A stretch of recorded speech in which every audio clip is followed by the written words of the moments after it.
diseases and medical conditions we encounter are the diseases of poverty, abject poverty. Much of what we address would not be there if it weren't for the level of poverty in these nations. We're working in a part of the world where roughly 30 to 50% at least of the population do not have access to health care. You know, if I get a small bump on my chin in the West, in Europe, and the United States, you'll get looked at rather rapidly. But in West Africa, there's no one to look at it in many places, either by financial means they can't afford to get looked at, or there's physically nobody there. And so you take that combined with other issues of malnutrition, difficult living circumstances, and you create these compounded problems that we would never see in the US or Europe. Most of them are rejected. Most of them are outcast, even by their own family, by the society, thinking it's a curse.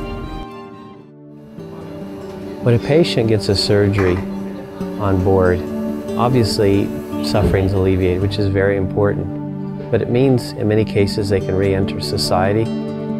Particularly in West Africa, there's an element of being able to be a full participating member again that is just priceless. I think even in the West, even in other parts of the world, one recognizes that true healing does not occur unless you have the spiritual aspect also involved in a positive way. And I think what Mercy Ships does is represent us with a brilliant example of this. I think that Mercy Ships is really a reflection of Jesus.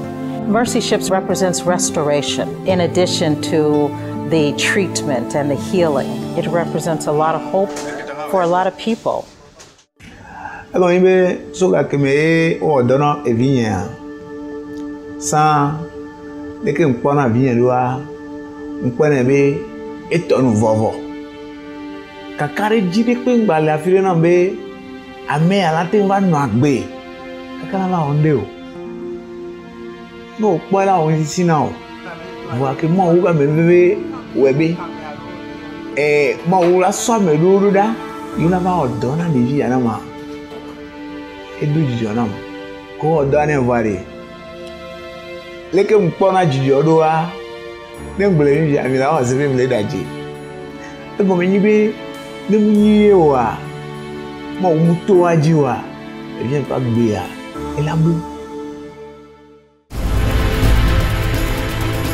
Bringing this hospital ship in,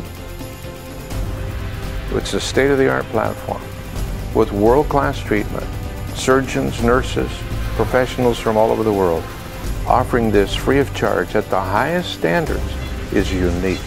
If you talk to any of the government leaders, as I have, whether it's the president of Liberia, the president of Ghana, president of Togo, they will tell you how beneficial Mercy Ships has been, not only for their people, but also in terms of a lasting impact.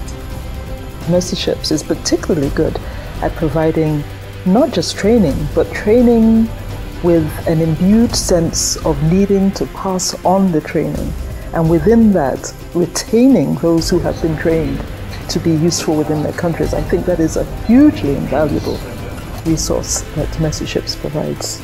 I think that in Mercy Ships we are an expression of God's love for people, regardless of where they've come from, what they think, what they believe, to value them, to honor them, to say to them by caring for them with their physical, surgical needs, you have value, you're not rubbish. It's a very important message that we bring.